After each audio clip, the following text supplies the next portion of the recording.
And even if that guy was real, he is going to be judged by God. He's not a Christian. Christians don't praise murderers, number one. Number two, we don't praise Muslim people for wanting to kill people. I don't care whether or not you agree or disagree with the lifestyle of the people. You see, what's really bothering me about this whole thing is this is turning into not a shooting. This is turning into Christians versus the world, gays against straights. This is not about somebody walking into a club and killing somebody who belongs to a terrorist organization who wants to kill all people that are not of their faith. That's neither of God nor is it anything that we should tolerate. So my thoughts on the thing is we go find those people, we take them out. We're at war. I think that who's the TV guy that's like a political guy?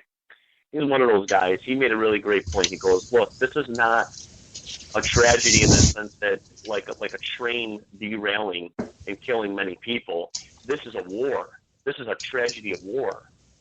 And until people start recognizing that this is a jihadist war, we're not going to step forward. And one of the things that's been really bugging me, and maybe you guys can help me out, it seems to be on the left side of things, the radical left, or even just on the left. We seem to be ignoring the fact that these people are Muslims and terrorists, and we're blaming more of the guns that are in the streets. So my question to a left person, a left political person, somebody who's liberal, somebody who is not somebody a like Mark. Okay, obviously. Somebody like Mark. How come? Yeah, somebody like Mark. Mark, why are people talking about, on your side of the fence, getting rid of the terrorists, but instead you're attacking the fact that there are gun owners? Like, I don't understand that. Well, I think what's happening now is that since most of these mass killings have been with assault weapons, the push now is to have a ban on assault weapons. There's no reason why an average person needs an assault weapon to protect his home against anyone who's going to come in and cause harm. I think there would be more, that it would, they don't, like somebody like me, I don't mind somebody having a handgun if they're going to use it, keep it locked up, okay, and not carry it with them, so there's always a chance that it's going to get lost and fall into the wrong hands. But there's no reason for people to have assault weapons, even if you are a hunter, even if you like when it's rabbit season or deer season. Deer season is sometime in November, the beginning of November, up until around, I think, Thanksgiving. You live, up in the north, so you probably know better than I do when deer hunting season is. If you're going to have a rifle to hunt, that's one thing. But there's no need. You would not take an assault weapon with you to kill a deer, would you? Well, go back to something you just said a minute ago. You even said handguns. You would want the handgun to be locked up. But what about the heroic actions of people who have pistol permits that have stopped terrorists coming into malls? There's some wonderful video of people, citizens, that are stopping people from assaulting others.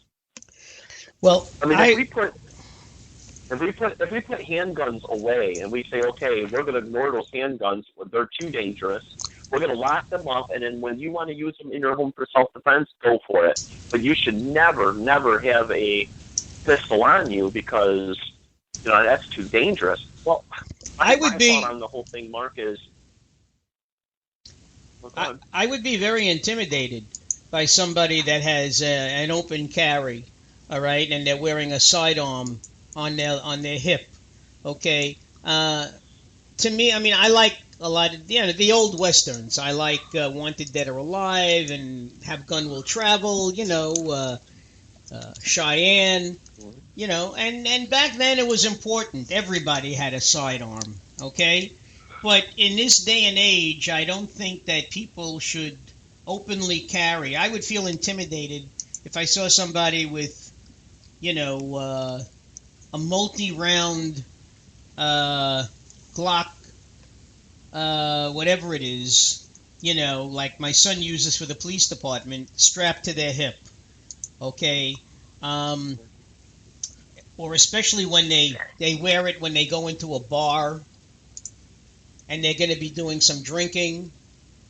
To me, that's a situation that's just begging for tragedy.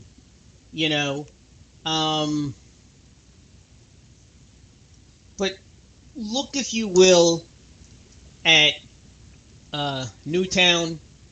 Look at Columbine. Look at Aurora, Colorado. Look at Orlando now. Look at San Bernardino. Those were all assault weapons that were being used. And there's no reason for anybody. What? Yeah. Well, Mark, like Bill O'Reilly was saying not too long ago, you're never going to stop the Hitlers and the Columbine shooters. They're going to be around. They're going to have assault rifles, whether you ban them or not. I know. Well, one person. Go ahead. Yeah, you're not going to be able to stop. I don't think the idea here is to stop and ban all assault rifles.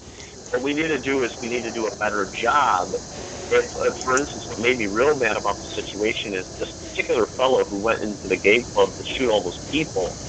He was, I believe, interviewed by the FBI. The problem is that because we're not at war with jihadists, we don't have a jurisdiction to just go in and obtain him. We can't. We don't have a right to do that. Well, what happened? So here is the. What happened with him? He was. Yeah, I was going to say what happened with him was he was on a terrorist watch list. Then he was taken off. Then he was put back on again. Yeah, it's such BS. That's if anything we should change. We should change.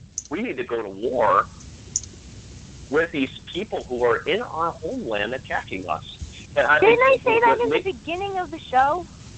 The problem is in our country, not outside, not the ones that come into the country. It's the ones that are already here in the country.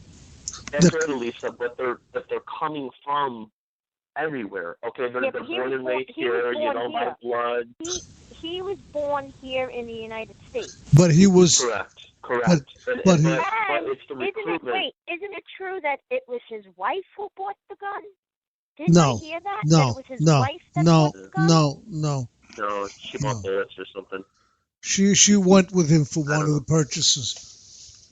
Well, but I heard, and I think it was yesterday, I heard that it was she was the one that purchased the gun for him. No, I don't think so. What she did is she went with him.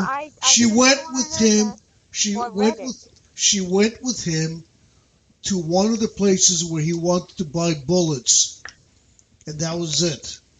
And she also drove him to the Pulse nightclub when he wanted to surveil and just look. Okay, she drove him there to look, and then she was the one who drove him there. I don't know. I don't know if she drove him there the night he actually did it. Okay, but what they're saying is she had to have some knowledge, and she never told anybody. If you suspect your husband is going to do something. I'm not siding with her, but I know he was abusive because he was abusive to his ex-wife. We don't know if he was abusive to her, and she was acting upon being abused. Okay, we've got another caller on. And caller, area code 407. Who's calling? Oh, golly. Hello. 407. All right, who's this? Well, this is Ed, your anti-fella's friend. How you been? Okay. Good. How are you? Good. Yeah, I mean, we got a lot of crazy things in this country. We need to take back our country. We need to get away from these servants gone wild and put it back in the hands of the people. We need to start, standing up for our, number one, our gun rights.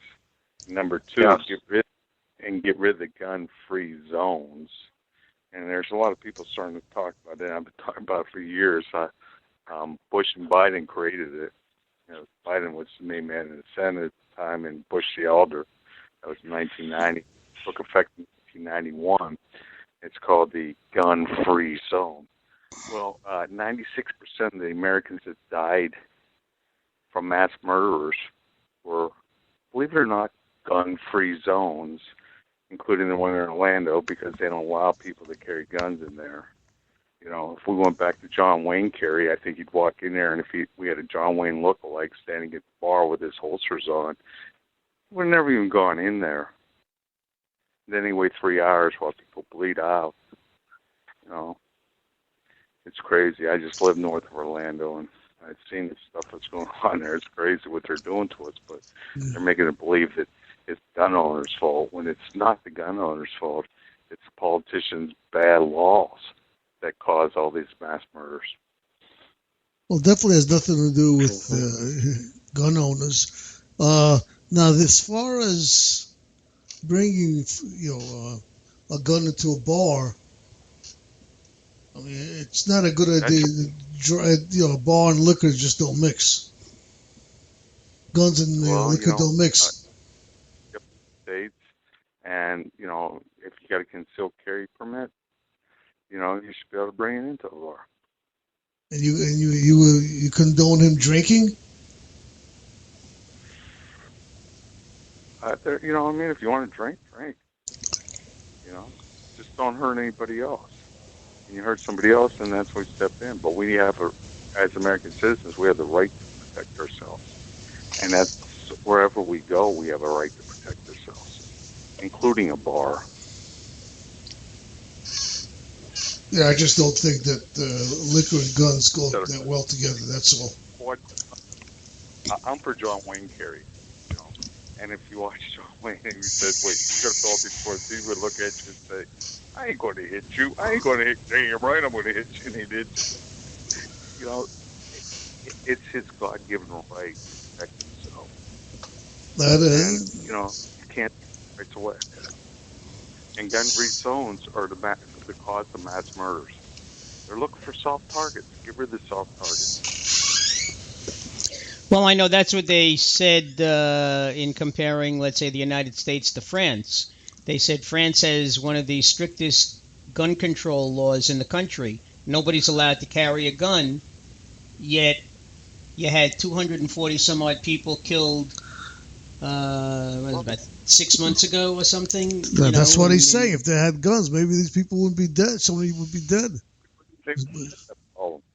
They'd be able to. You can't count on the government to protect you. If you want to move down, the proper role of government is to be your servant. We are supposed to be in control of our own lives and our own destiny. If we're going to be in control of our own life and our own destiny, we have the right to also protect ourselves. And gun-free zones are bad for America. Well, I don't know too much about what happened here. I think we lost somebody. We lost Chad. He must have put us on hold. I'm not sure.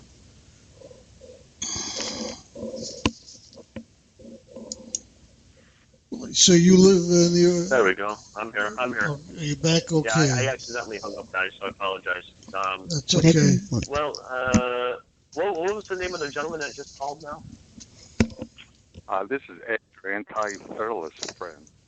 His name is Ed? Yes, an anti-federalist knew our rights came from God, and we had the right to defend ourselves. And the reason anti-federalists amended the Bill of Rights, they knew that we had to, put some of them rights out there, but whatever wasn't explicitly said, but these were very, very important rights. So we retain a lot of rights that aren't there. That, the government is not on our liberty. Sitting in its common American and stands up for it. Hey Ed, are you a